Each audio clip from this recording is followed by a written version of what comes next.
सप्तसप्ततितमः सर्गः। भरतशत्रुघ्नविलापः। ततो दशाहेति गते कृतशौचो नृपात्मजः। द्वादशे हनि सम्प्राप्ते श्राद्धकर्माण्यकारयत्। ब्राह्मणेभ्यो ददौ रत्नं धनमन्नं च पुष्कलं। वास्तिकं बहुशुक्लं च गाश्चापि शतशस्तदा। दासिदासं च यानं च वेश्मानि सुमहान्ति च। ब्राह्मणेभ्यो ददौ पुत्रो राज्ञस्तस्योर्ध्वदैहिकम्। ततः प्रभातसमये दिवासेऽथ त्रयोदशे विललापमहाबाहुः भरतः शोककर्षितः शब्दापिहितकण्ठस्थो शोधनार्थमुपागतः। चितामूले पितुर्वाक्यमिदमाह सुदुःखितः।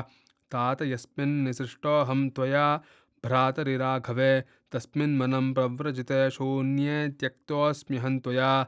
यस्या गतिरनाथायाः पुत्रः प्रव्राजितो वनं तामम्बां तात कौसल्यां त्यक्त्वा त्वं क्व गतो नृप।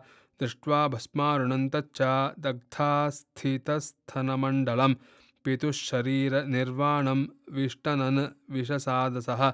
स तु दृष्ट्वा रुदन्दीनः पपादधरणीतले उत्थाप्यमानः शक्रस्य यन्त्रध्वज इवच्युतः। अभिपेतुः ततः सर्वे तस्यामात्याः शुचिव्रतम्। अन्तकाले निपतितं ययातिमृषयो यथा। शत्रुघ्नश्चापि भरतं दृष्ट्वा शोकपरिप्लुतं विसञ्ज्ञो न्यपतद्भूमौ भूमिपालमनुस्मरन्। उन्मत्त इव निश्चेष्टा विललापसुदुःखितः स्मृत्वा पितुर्गुणाङ्गानि तानि तानि तदा तदा। मन्थरा प्रभवस्तीव्रः कैकेयीग्राहसङ्कुलः वरदानमयोक्षोभ्यो मज्जयच्छोकसागरः। सुकुमारं च बालं च सततं लालितं त्वया क्व तात भरतं हित्वा विलपन्तं ततो भवान्।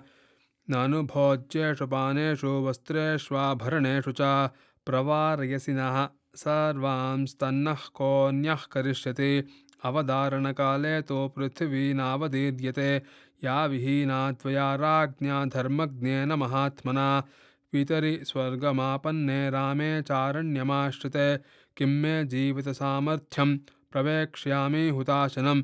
हीनो भ्रात्रा च पित्रा च शून्यामिक्ष्वाकुपालिताम् अयोध्यान्न प्रवेक्ष्यामि तपोवनं।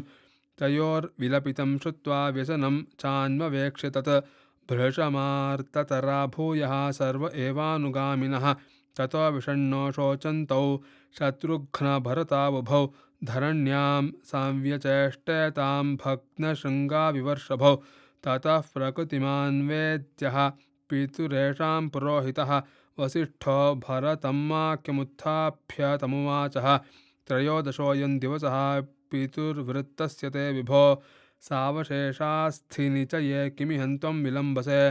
त्रीणि द्वन्द्वानि भूतेषु प्रवृत्तान्यविशेषतः तेषु चापरिहार्येषु नैवं भवितुमर्हसि। सुमन्त्रश्चापि शत्रुघ्नमुत्थाप्याभिप्रसाद्य च श्रावयामास तत्त्वज्ञः सर्वभूतभवा भवौ। उत्थितौ च नरव्याघ्रौ प्रकाशे ते यशस्विनौ वर्षातपपरिक्लिन्नौ पृथगिन्द्रध्वजाविव। अक्षीणी परिमृद्यन्तौ रक्ताक्षौ दीनभाषिणौ अमात्यास्त्वरयन्ति स्म तनयौ चापराः ह्रियाः। इत्यार्षे श्रीमद् रामायणे वाल्मीकिये आदिकाव्ये चतुर्विंशतिसहस्रकायां संहितायाम् अयोध्याकाण्डे भरतशत्रुघ्नविलापो नाम सप्तसप्ततितमः सर्गः। जानकीकान्तस्मरणं जय जय राम राम।